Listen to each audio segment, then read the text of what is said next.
For those who are worried that they may follow propaganda, you're not taking any particular side, you're not speaking on the issue, you're not using your platform for the issue because you're scared of who to trust. And during the United States, I'm going to make it very easy for you to differentiate. Look at the protests and look to see who the police are protecting and who they're facing. Whoever the police are protecting are the oppressors, and whoever they're facing are the oppressed, every single time. At Black Lives Matter protests, they'll have their back to bigots and racists that are protesting Black Lives Matter or counter-protesting Black Lives Matter, and they will have their guns at the ready and they will be facing the Black Lives Matter protesters, specifically the Black Lives Matter protesters. At neo-Nazi rallies, they'll have their backs to the neo-Nazis, and they will be facing the counter-protesters to neo-Nazis. At Ku Klux Klan rallies, same thing. They will have their backs to the Ku Klux Klan, protecting them, and they will be facing counter-protesters of the Ku Klux Klan. So in the pro-Palestinian rallies, who are they facing? And who do they have their backs against? And that's all you need to know. Right now, police are being deployed to face pro-Palestinian protesters. And so that is exactly who we rally behind.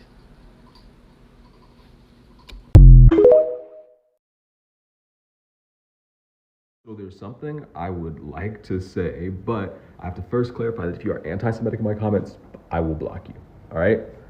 So there are people out there who want me to believe that the United States, Britain, and France are all invested in a land back project.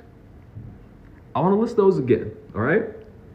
The United States of America, Great Britain, and the sovereign nation of France are all invested in a land back project. Them. Is Israel not allowed to defend itself from the worst terror attack since 9/11? If their mission now is to get rid of Hamas, then what they are doing is consistent with that, isn't it?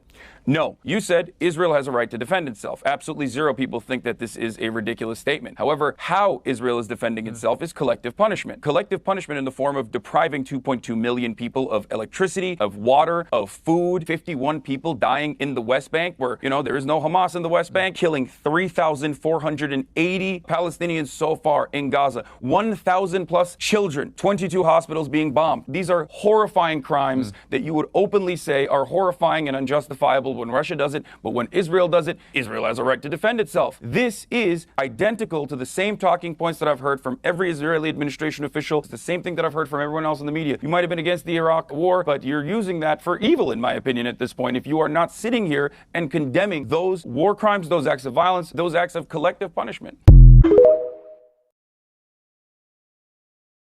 This isn't about Hamas anymore, and y'all have got to stop bringing them up every single time we talk about any of the atrocities facing the Palestinian people because you are uncomfortable with the fact that your precious Israel is committing a genocide.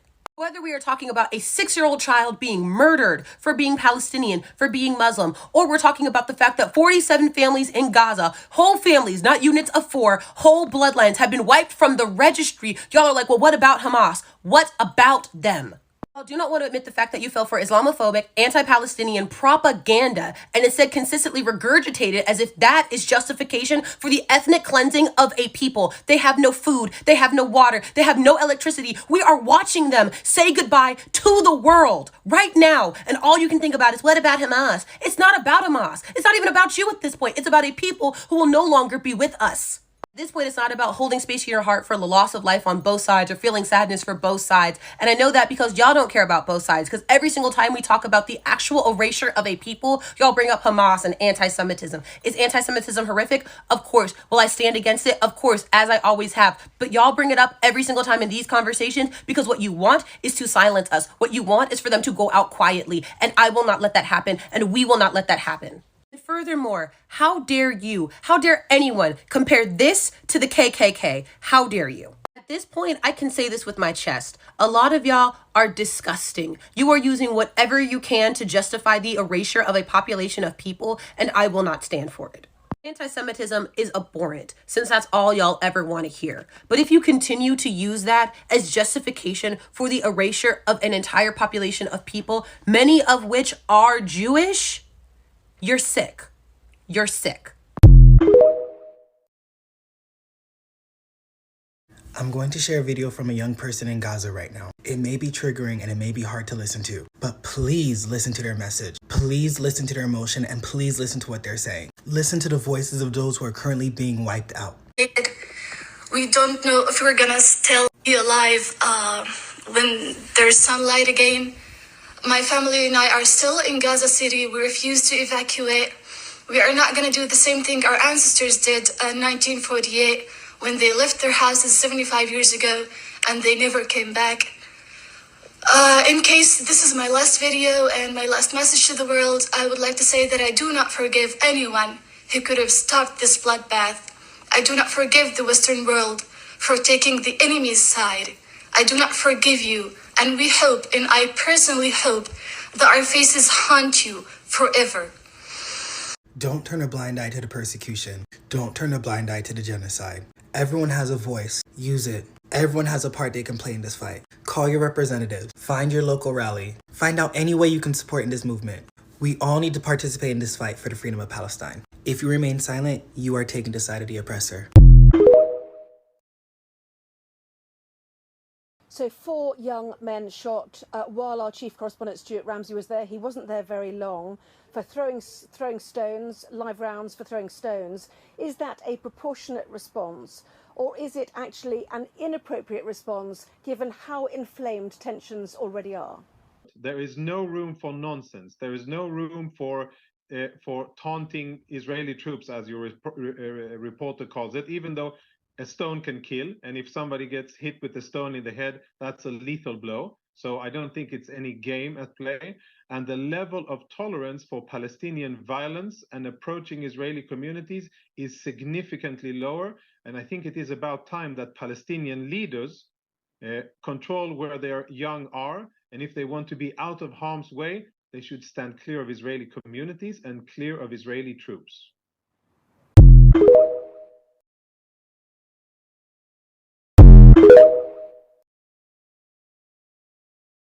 Israeli president says there are no innocent civilians in Gaza. None. In quotes, it is an entire nation out there that is responsible. Isaac Herzog said that Israel ordered 1.1 million Palestinians to evacuate their homes and go south because it's quote unquote a safe route. Do y'all know they bombed them folks? I'm talking about hitting buses, hitting ambulance, hitting all type of vehicles of innocent civilians. For the people in the back, before I play this video from this Palestinian journalist, what we can acknowledge is that innocent civilians being taken away is always already bad. If we can condemn the terroristic acts of Hamas, you gotta be able to condemn the terroristic acts of the Israeli Defense Forces. So, more updates about the evacuation that I've been talking about since the morning. Do you remember when I said that they push people to evacuate from the northern to the southern areas via a safe route, as they said? Okay, that was a trick. That was a trick.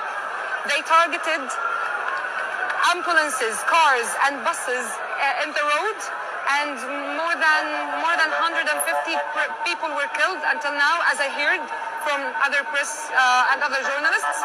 So this is part 3. They are playing with us. They are playing with and on us. They told us this is a safe route.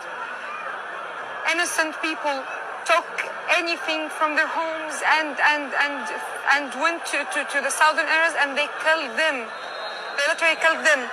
Literally more than 30 ambulance cars until now reached the Shifa, and it's not ended. It's not ended yet.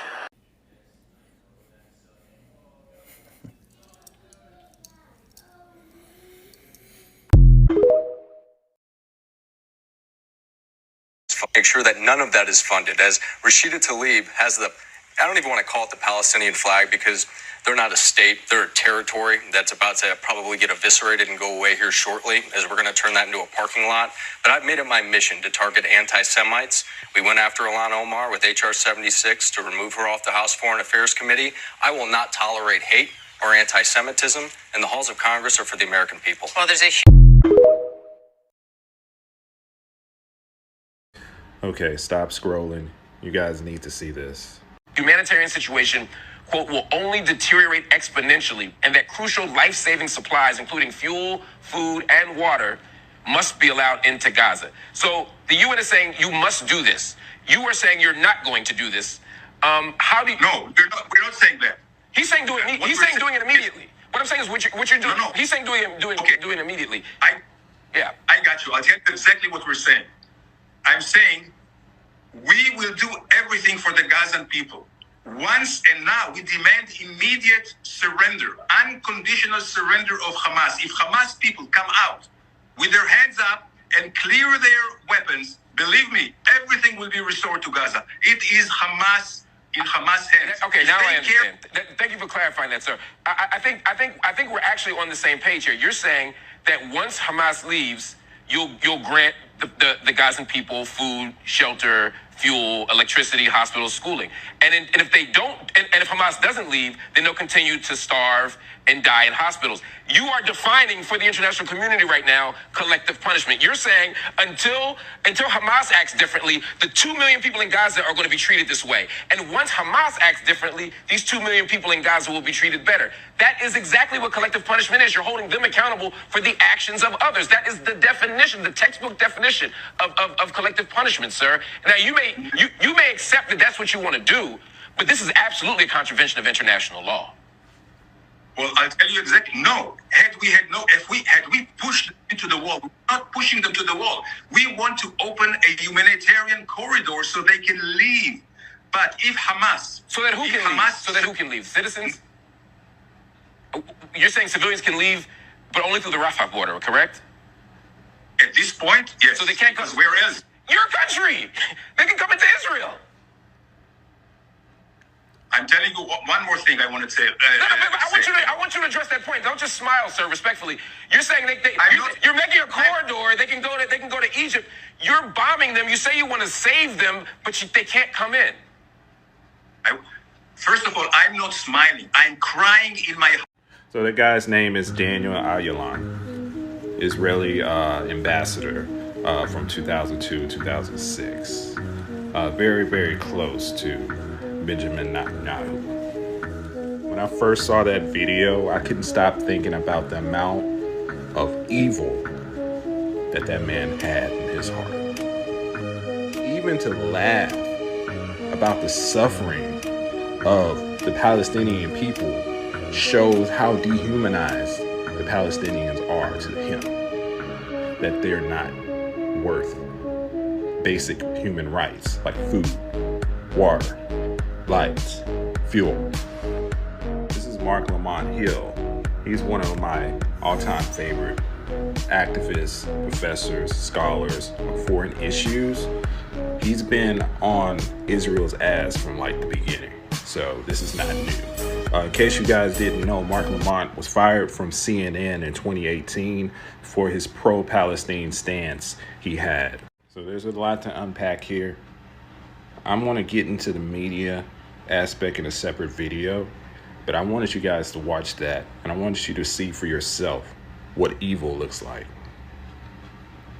They were actively trying to commit genocide to a whole population of people in Gaza, right before our eyes. And what's even scarier is the people allowing this to happen. Silence is complicit. From the river to the sea, free Palestine.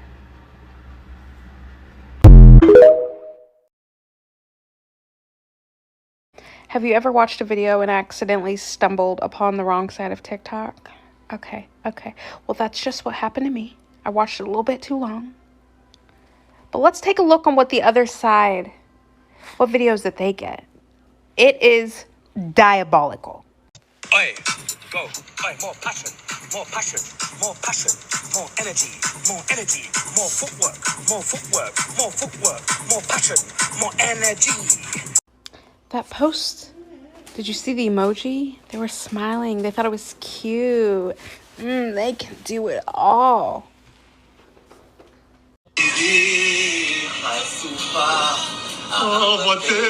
They're singing while they have hostages.